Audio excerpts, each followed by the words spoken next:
آج 3500 روپے من.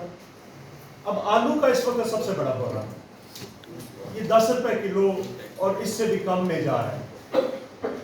آلو کے اوپر سب سے زیادہ جو اخراجات ہے کسی فصل پہ پر ایکڑ پہ وہ آلو کے اوپر ہوتے ہیں. 100 دن کی فصل اور اس کے اوپر اگر آپ غور کریں تو اس وقت 2 سے 2.5 لاکھ روپیہ فی ایکڑ اس کی اخراجات ہیں.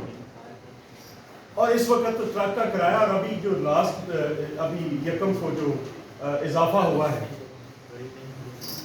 وہ اس کا اضافہ یہ ہے کہ 12 روپے ڈیزل کی قیمت میں اضافہ ہو.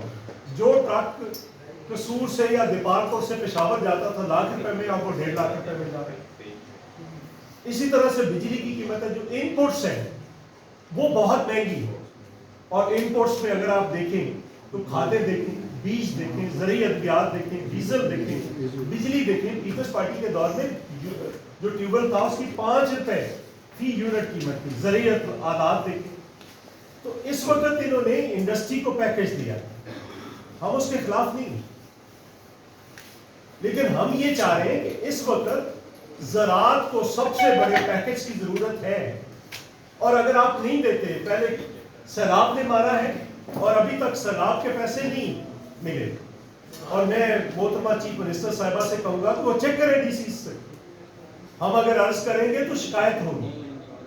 آپ چیک کریں کہ کیا حال ہے کسانوں کے جو گھروں کے باپ کوئی آڈٹ نہیں ہو رہا, کس ضلع میں کتنے پیسے گئے تھے, کتنا کیا آیا تھا, اس کو کتنے ملے. لیکن ہم یہ اس وقت کہہ رہے ہیں کہ پہلے سیلاب نے مارا, اب فصلیں مار رہے ہیں.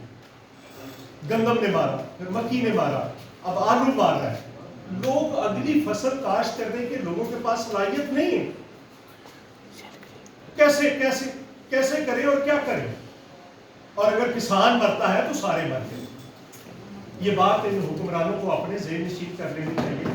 اور ہم مطالبہ کیا کریں, 2 مطالبہ 3 اس وقت مطالبات رکھ رہے ہیں. ایک, فوری طور پر زرعی پیکج دیا جائے. آلو کی اور کنو کی ایکسپورٹ بند ہے.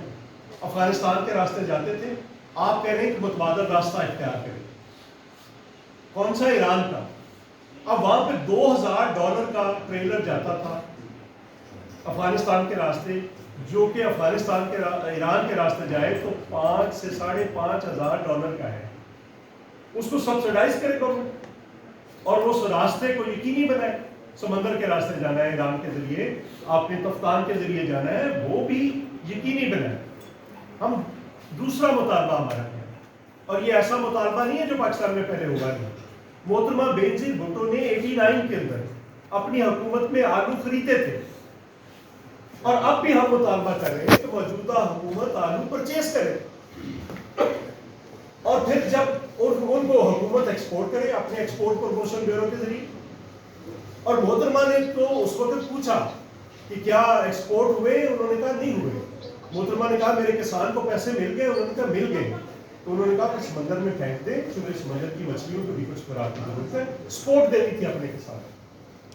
تیسرا ہمارا مطالبہ کیا ہے کہ یہ بھی ایسا مطالبہ نہیں ہے جو ہم کوئی ایسا مطالبہ کریں جو پہلے ہوا نہ ہو.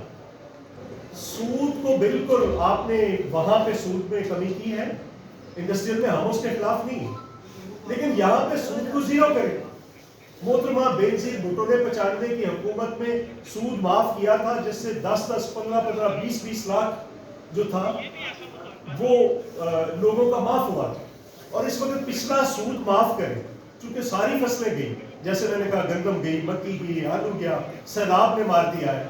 پورا سود معاف کریں پچھلا جو, اور نئے قرضے دیں لوگوں.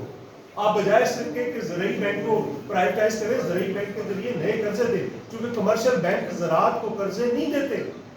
ریکارڈ پہ ہے, جرمانے بھر لیتے ہیں اسٹیٹ بینک کو, لیکن زراعت کو قرضہ نہیں دیتے. اور اس کے ذریعے 0% پہ قرضے دیں تاکہ وہ اگلی فصلیں جو ہے وہ